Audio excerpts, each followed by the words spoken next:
Students, let us read a short 12 lines poem by William Butler Yeats, that is The Lake Isle of Innisfree. Yes students, this is isle, a word for island.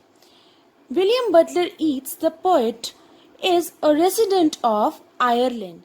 So he is remembering that on the island of Innisfree there is a lake upon which he has spent his childhood days. So he remember that when he was in Innisfree, on the island of Innisfree, he has spent a beautiful childhood full of peace and harmony, and he want to go back to that place. Let us go through the poem stanza by stanza and know about the poet. See, I will arise and go now and go to Innisfree. Here the poet wants to arise. And where he want to go? He want to go to the island of Innisfree, where he has spent his childhood. And a small cabin built there of clay and wattles made. Here the poet says that he want to build a small cabin there. Small cabin refers to small room or small house. He want to build there, which should be made up of clay and wattles, that is forest wood. He want to make that small cabin which would be made up of clay and the wood. He also want to make 9 bean rows there. He want to have his own vegetables there. That is why he would build those rows so that he can plant his beans there. A hive for the honeybee. He also want to have a hive in which he would have a culture of honeybee. He want to have his own hive and his own honey and live alone in the bee-loud glade. Here is the expectation of the poet, that he want to live alone in that island, and he want to have his own honeybee, own cabin where he would live peacefully, where only the voice of honeybees could be heard, and he would live peacefully there. To the second stanza, and I shall have some peace there. Now here the poet wants to say that there means Lake Isle of Innisfree, the island of Innisfree is full of peace, because he knows as he has spent his childhood there. For peace comes dropping slow. Here the poet says to you that he is defining the place where he has spent his childhood. He says, in the island of Innisfree, peace prevails all around, and it comes from early in the morning, dropping from the veils of the morning. Veils here refers to the early part of the morning, which is very dark. And here you can see one more comparison of the veils. Veil is generally a cover of cloth used by women to hide their faces. So here veil is used as a metaphor regarding morning. The poet says that in the early morning, when it is dark time, darkness is referred to veil. Dark time to where the cricket sings. In that dark time of the morning, early morning, the crickets, the insect, used to sing. They used to make their noises. And there again refers to the island. That island, midnights, is full of glimmer. Their midnights all a glimmer. Here the poet is saying, he is defining the place where he has spent his childhood. That from early morning, from the dark morning, the cricket starts singing. And the midnight, you can compare the midnight as shimmery, glimmery. That means because of the stars, the midnight is too much glimmery. Again he says, and noon a purple glow.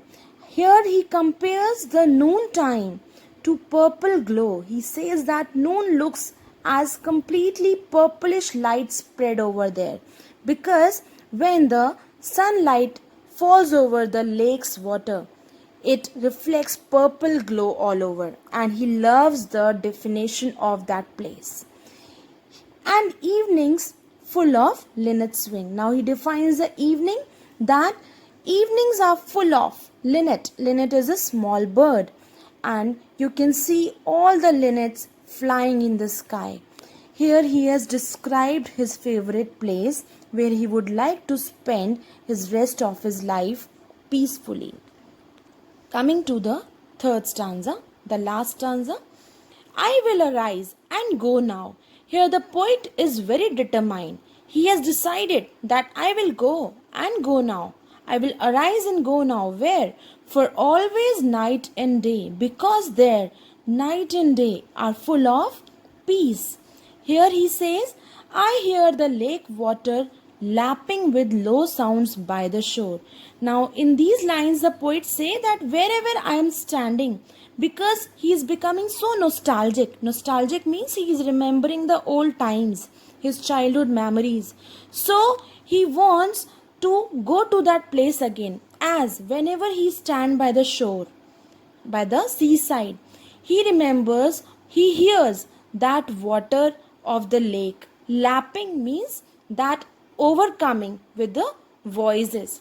While I stand on the roadway.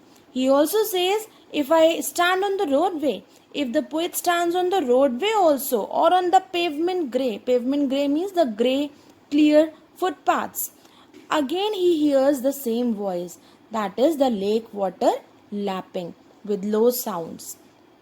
I hear it in the deep heart's core. He remembers his childhood days so madly, he wants to go to that place so crazily that he remembers that lake's water sound from the deep heart's core, as it is buried in his heart. The voice is repeating, echoing in his heart. Now giving a view to the central idea of the poem, as we have already read, just revise it. The poet goes nostalgic, as he had enjoyed his childhood on the lake isle of Innisfree. Being a lover of peace and harmony, the poet describes his favorite peaceful place of his childhood in a very beautiful way. The poetic devices used in the poem are repetition. You must have seen the word. The line as go now and go to. Look here, you can see I will arise and go now and go to.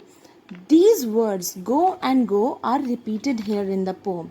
That is called repetition. The poetic device used here is repetition. Coming back to alliteration, you can see hive for the honeybee. There is a line. Lake water lapping. Alliteration is a poetic device in which the first letter of the words are repeated or sound same in a single line. You can see HH, hive and honeybee. So you will say it, this is the poetic device used here is alliteration. Similarly for lake, water lapping, lake and lapping. Metaphor. Just now, I have explained that metaphor is the figure of speech in which two words are compared without the use of as or like. And you can see here wheels of the morning. Wheel is here having dual meaning.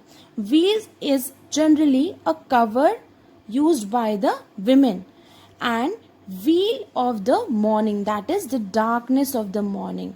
The darkness of the morning is compared to the wheels, the cloth cover which the women use to hide their faces, to conceal their faces.